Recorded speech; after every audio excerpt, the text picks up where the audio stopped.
ओम परमात्मने नमः। अब वाल्मीकि जी के रामायण का दूसरा अध्याय है, जिसमें नारद और सनत कुमार का संवाद है। इसमें ऋषियों ने पूछा, कथम सनत कुमाराय देवर्षि नारदो मुनि प्रोक्तवान सकलान धर्मान कथम तौ मिथिला मिलिता बुभौ कस्मिन् क्षेत्रे स्थितौ तात ताबुभौ ब्रह्मवादिनौ यदुक्तं नारदेनास्मि तत्त्वं ब्रूहि महामुने। अर्थात ऋषियों ने पूछा, हे महामुनि, देवर्षि नारद सनत कुमार जी से रामायण के संबंध में संपूर्ण धर्मों का किस प्रकार वर्णन किया था, उक्त दोनों ब्रह्मवादी महात्माओं का किस क्षेत्र में मिलन हुआ था, वे दोनों कहाँ ठहरे थे, और नारद जी ने उनसे जो कुछ कहा था वह सब आप हम लोगों को बताइए। यहाँ उत्सुकता जागृत होती है कि महामुनियों ने जितने ऋषि थे, ऋषि उन्हें कहा जाता है जो ईश्वरीय खोज में या ईश्वरीय अनुसंधान में लगे रहते हैं। पहले के जो ऋषि मुनि होते थे वह ईश्वरीय अनुसंधान में लगे रहते थे, और अनुसंधान के बाद जो उन्हें कुछ ज्ञान होता था उसी का वे लोक में प्रचार करते थे, और जिसको सुनने के लिए बहुत से लोग जाते थे। उस समय इतने किताबों के छपने का तो कोई वो था ही नहीं। अतः वहाँ बहुत दूर दूर से लोग, कहीं अगर जो प्रवचन होता, उस समय का प्रवचन जो होता था वह सत्य पर आधारित होता था। सत्य पर आधारित अर्थात अनुसंधान के बाद जो कुछ ऋषि देखते थे उन्हीं सब का वर्णन वहाँ करते थे। तब सूत जी ने कहा, मुनिवरों, सनकादि महात्मा भगवान ब्रह्मा जी के पुत्र माने गए हैं। उनमें ममता और अहंकार का तो नाम भी नहीं है। वे सबके सब ऊर्ध्वरेता नैष्ठिक ब्रह्मचारी ब्रह्मा जी के पुत्र माने गए हैं। सनकादि महात्मा ब्रह्मा जी से ही सारी सृष्टि होती है। उनमें ममता और अहंकार नहीं रहता है। अर्थात जब बुद्धि प्रथम अवस्था में विभाजित होती है तो उसमें अहंकार या ममत्व नहीं होता है, और शुद्ध अवस्था में बुद्धि हमेशा ऊर्ध्वरेता ही होती है। इस संसार में मिलने से पहले, संसारिकता में जाने से पहले बुद्धि ऊर्ध्वरेता ही होती है।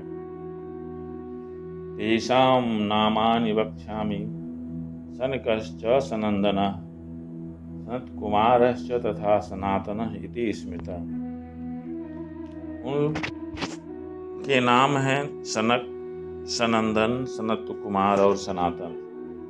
सनक, सनंदन, सनत कुमार और सनातन, ये निर्बाध रूप से किसी भी लोक में इनका आवागमन होता रहता है। इन्हें सनकादि कहा जाता है। वे हमेशा एक 5 वर्ष के बालक के ही रूप में रहते हैं, और कहीं भी इनकी गति अबाध होती है। वे भगवान नारायण के बहुत ही भक्त और महात्मा हैं, और हमेशा ब्रह्म के चिंतन में ही लगे रहते हैं। बड़े सत्यवादी हैं। सहस्त्रों सूर्यों के समान तेजस्वी और मोक्ष के अभिलाषी हैं। अर्थात वे हमेशा मोक्ष की ही बात सोचते हैं। मोक्ष लेते नहीं हैं। वे ईश्वर के समीपत्व का लाभ उठाते हैं। एक दिन वे महातेजस्वी ब्रह्मपुत्र सनकादि ब्रह्मा जी की सभा देखने के लिए मेरु पर्वत के शिखर पर गए। मेरु पर्वत का शिखर, इस शरीर को ही यदि हम ब्रह्मांड मानते हैं तो मेरु शिखर ब्रह्मरंध्र होता है, आज इसे बुद्धि का निवास स्थान कहा जाता है। तो वे महातेजस्वी सनकादि उनकी गति अबाध होती है, तो अपने निवास स्थान या उद्गम स्थान ब्रह्मा जी के पास गए। वे भगवान विष्णु के चरणों से प्रकट हुई परम पुण्यमयी गंगा नदी, जिन्हें सीता भी कहते हैं, बह रही थी। वहाँ उस जो कहा जाता है ब्रह्मलोक, वहाँ गंगा नदी हमेशा प्रवाहित होती रहती हैं। उस गंगा नदी का नाम एक नाम सीता भी है। उनका दर्शन करके महात्मा उस जल में स्नान करने को उद्यत हुए, अर्थात उस जल में स्नान करने जा रहे थे। इतने में ही देवर्षि नारद मुनि भगवान के नारायण आदि का नाम उच्चारण करते हुए वहां पहुंच गए।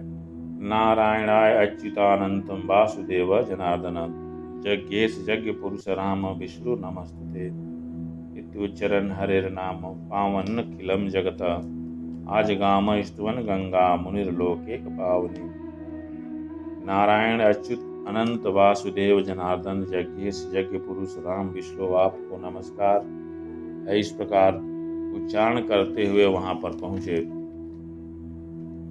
उन्हें आते देखकर महातेजस्वी सनकादि मुनियों ने उनकी यथोचित पूजा की और नारद जी ने भी उन मुनियों के आगे मस्तक झुकाया, क्योंकि वे नैष्ठिक ब्रह्मचारी थे, जन्म से ही ब्रह्मचारी। उनकी अवस्था एक ही जैसी थी, बालक के रूप में। तदनंतर वहां मुनियों की सभा में सनत कुमार जी ने भगवान नारायण के परम भक्त नारद जी से इस प्रकार कहा, हे नारद जी, आप समस्त मुनीश्वरों में सर्वज्ञ हैं, सदा ईश्वर की भक्ति में लगे रहते हैं और आपसे बढ़कर दूसरा कोई नहीं है जो ईश्वर तत्व के विषय में समझा सके। आप कृपा कर यह बताइए कि जिससे समस्त चराचर संसार की उत्पत्ति हुई है तथा वे गंगा जी जिनके चरणों में प्रकट हुई, उन ईश्वर का स्वरूप कैसा होता है? यदि आपकी हम लोगों पर कृपा हो तो हमें इसका ज्ञान दें। नारद जी ने कहा, जो पर से भी परतर है, उन परम देव श्री राम को नमस्कार है, जिनका निवास स्थान परम धाम उच्च से भी उच्च है तथा जो सगुण और निर्गुण रूप है, उन श्री राम को मेरा नमस्कार है। हर एक अवतार अपने आप में पूर्ण होता है। श्री राम को यहाँ पर महात्मा कहने का तात्पर्य यही है कि सारे एक अंश भी पूर्ण ब्रह्म के बराबर, ब्रह्म का अंश ब्रह्म के बराबर ही होता है। विभिन्न शास्त्रों में विभिन्न तरह से वर्णन किया जाता है।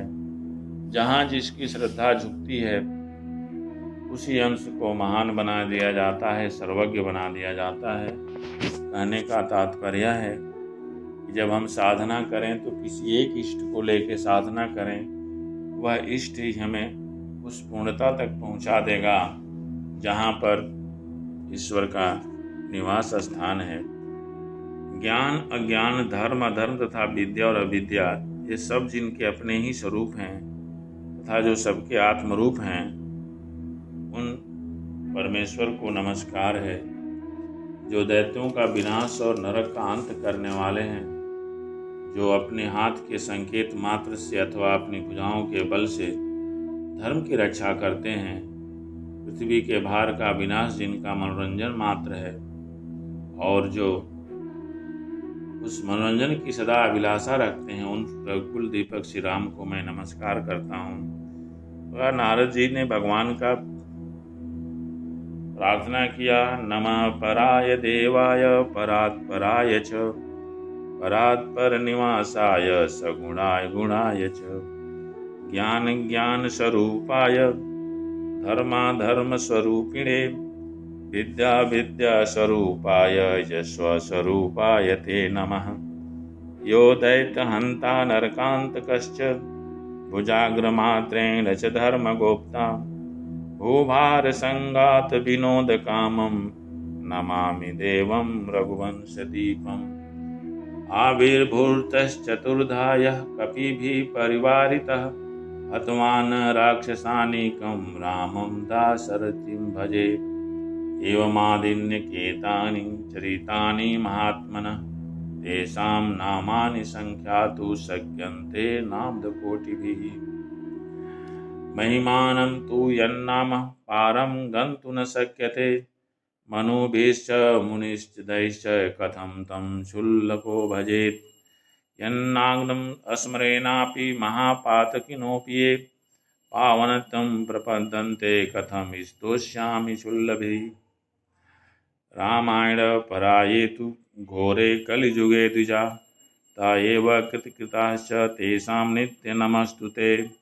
ऊर्जे माससिते पक्षे चैत्रमाघे तथैव च नावान् किलं श्रोतव्यं रामायण कथामृतम्।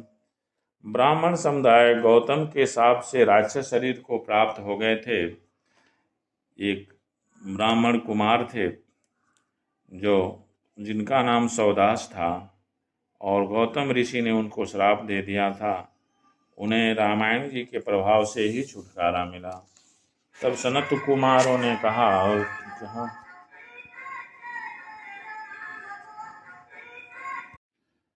ऋषियों ने नारद जी से पूछा, यदि आपका हम लोगों पर प्रेम हो, अनुग्रह हो, तो यह बताइए कि भगवान की कथा वक्ता और श्रोता दोनों के पापों का नाश करने वाला है उस रामायण का प्रादुर्भाव कहाँ हुआ। नारद जी ने कहा, हे ब्राह्मण, रामायण का प्रादुर्भाव महर्षि वाल्मीकि के मुख से हुआ है। तुम उसी का श्रवण करो। रामायण की अमृतमयी कथा का श्रवण 9 दिनों में करना चाहिए। सतयुग में एक ब्राह्मण थे जिन्हें धर्म कर्म का विशेष ज्ञान था। उनका नाम था सोमदत्त। वे सदा धर्म के पालन में ही तत्पर रहते थे। वे ब्राह्मण ने ब्रह्मवादी गौतम मुनि से गंगा जी के मनोरम तट पर संपूर्ण धर्मों का उपदेश सुना था। गौतम ने पुराणों और शास्त्रों की कथाओं द्वारा उन्हें तत्व का ज्ञान कराया था। सौदास ने गौतम से उनके बताए हुए संपूर्ण धर्मों का श्रवण भी किया था। एक दिन की बात है, सौदास परमेश्वर शिव की आराधना में लगे हुए थे।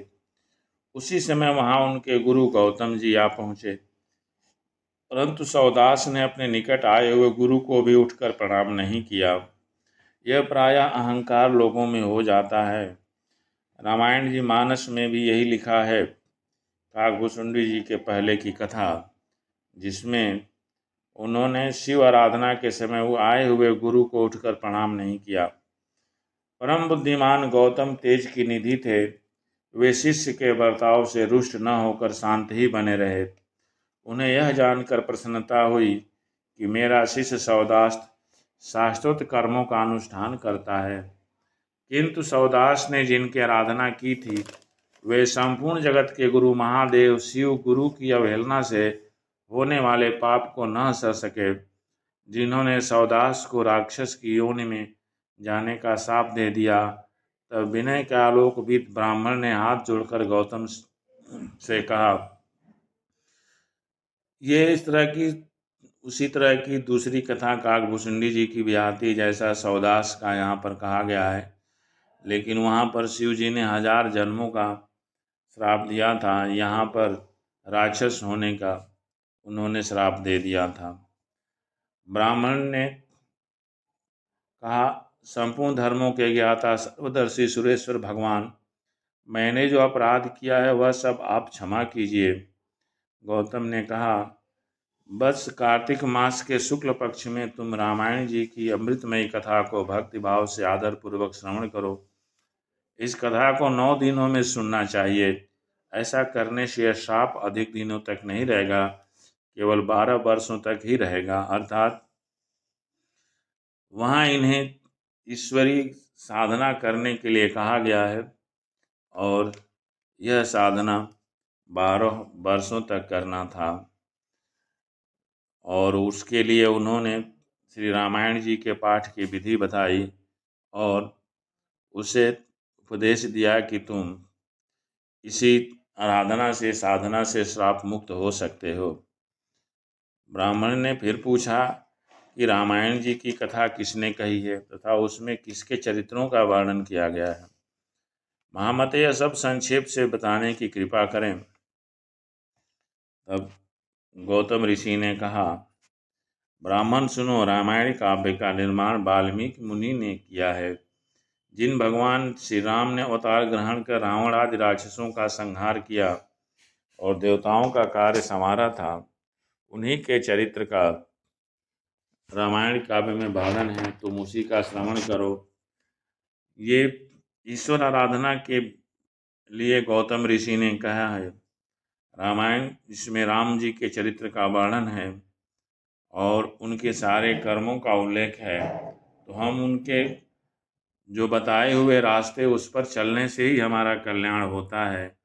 किसी को बार बार पढ़ने से नहीं होता है, बार बार अध्ययन करने से तो यह होता है, बार बार सुनने से तो यह होता है कि उधर चलने के लिए हमारी बुद्धि प्रवृत्त हो जाती है, ईश्वरीय आराधना की तरफ प्रवृत्त हो जाती है। ऐसा कहकर पूर्णकाम गौतम ऋषि अपने आश्रम को चले गए। इधर सोमदत्त या सुदास नामक ब्राह्मण ने दुख मग्न होकर राक्षस शरीर का आश्रय लिया। वह हमेशा भूख, प्यास से पीड़ित तथा क्रोध के वशीभूत रहते थे। उनके शरीर का रंग बिल्कुल काला हो गया था और निर्जन वन में होकर भ्रमण करने लगे। मृगांश्च विविधांश तत्र स मनुष्यांच सरीसृपान् विहगान् न प्लवगाश्चैव प्रसभातान् भक्ष्यत। इस प्रकार 6 महीने ही वह राक्षस चारों तरफ पृथ्वी पर भ्रमण करता हुआ नर्मदा नदी के किनारे पहुंच गया। उसी समय कोई अत्यंत धर्मात्मा ब्राह्मण उधर आ निकला। उसका जन्म कलिंग देश में हुआ था। लोगों में वह गर्ग नाम से विख्यात था। कंधे पर गंगा जल लिए भगवान विश्वनाथ की स्तुति तथा श्री राम नामों का गान करता हुआ ब्राह्मण बड़े हर्ष के उत्साह में भरकर उस पुण्य प्रदेश में आया। गर्ग मुनि को आते देख सुदास बोल उठा, हमें भोजन प्राप्त हो गया। ऐसा कहकर अपनी दोनों भुजाओं को ऊपर उठाया और वह मुनि की ओर चला, परंतु उनके द्वारा उच्चारित होने वाले भाव नामों को सुनकर वह दूर ही खड़ा रह गया। उन ब्रह्मर्षि को मारने में असमर्थ होकर राक्षस उनसे इस प्रकार बोला, यह तो बड़े आश्चर्य की बात है। हे महाभाग, आप महात्माओं को नमस्कार है। आप जो भगवान नाम का स्मरण कर रहे हैं, इतने से ही राक्षस भी दूर भाग जाते हैं। मैंने पहले कोटि सहस्त्र ब्राह्मणों का भक्षण किया है। आपके पास जो नाम रूपी कवच है, वही राक्षसों के महान भय से आपकी रक्षा करता है। आपके द्वारा किए गए नाम स्मरण मात्र से हम राक्षसों को भी परम शांति प्राप्त हो गई। यह भगवान अच्युत की कैसी महिमा है। महाभाग ब्राह्मण, आप श्री नाम कथा के प्रभाव से सर्वथा राग आदि दोषों से रहित हो गए हैं, अतः आप मुझे इस अधम पातक से बचाइए। मुनिश्रेष्ठ, मैंने पूर्व काल में अपने ही गुरु की अवज्ञा की थी, फिर गुरु जी ने मुझ पर अनुग्रह किया और यही बात कही थी। पहले वाल्मीकि मुनि ने जो रामायण जी की कथा कही है, उसका कार्तिक मास के शुक्ल पक्ष में प्रयत्न पूर्वक श्रवण करना चाहिए। इतना कहकर गुरुदेव ने पुनः यह सुंदर एवं शुभदायक वचन कहा, रामायण की अमृतमयी कथा 9 दिनों में सुननी चाहिए। अतः संपूर्ण शास्त्रों के तत्व को जानने वाले महाभाग ब्राह्मण, आप मुझे रामायण जी की कथा सुनाकर हमें इस पाप कर्म से बचा लीजिए। उस समय वह राक्षसों के मुख से रावण का परिचय तथा श्री राम के उत्तम महात्म का वर्णन सुनकर गर्ग आश्चर्यचकित हो उठे। श्री राम का नाम ही उनके जीवन का अवलंब था। वे ब्राह्मण देवता उस राक्षस के प्रति दया से द्रवित हो गए और सुदास से इस प्रकार बोले, महाभाग राक्षस राज, तुम्हारी बुद्धि निर्मल हो गई है। इस समय कार्तिक मास का शुक्ल पक्ष चल रहा है, इसमें रामायण जी की कथा सुनो। श्री रामचंद्र जी के ध्यान में तत्पर रहने वाले मनुष्यों को बाधा पहुंचाने में कौन समर्थ हो सकता है। जहाँ श्री राम भक्त हैं, वहाँ ब्रह्मा, विष्णु और शिव विराजमान हैं। वही देवता, सिद्ध तथा रामायण जी का आश्रय लेने वाले मनुष्य हैं। अतः इस समय तुम रामायण जी की कथा सुनो। 9 दिनों तक इस कथा को सुनने का विधान है, अतः तुम सावधान होकर सुनो। ऐसा कहकर गर्ग मुनि ने उसे रामायण जी की कथा सुनाई। कथा सुनते ही उनका राक्षसत्व दूर हो गया। राक्षस भाव का परित्याग करके देवताओं के समान करोड़ों सूर्य के समान तेजस्वी और नारायण के समान कांतिमान हो गए और उन्होंने वैकुंठ धाम जाने का निश्चय किया। इस प्रकार गर्ग मुनि की बहुत प्रशंसा करता हुआ भगवान के उत्तम धाम में पहुंच गया। इस प्रकार रामायण जी के कथा श्रवण से उस सुदास नामक राक्षस का सदगति मिल गई। अतः जहाँ एक बार इसका उच्चारण हो जाता है वहाँ समस्त पाप मुक्त हो जाते हैं। तो यदि इसका कोई श्रवण या अध्ययन करता है तो उसके लिए तो बात ही क्या है। शेष आगे। जय माता।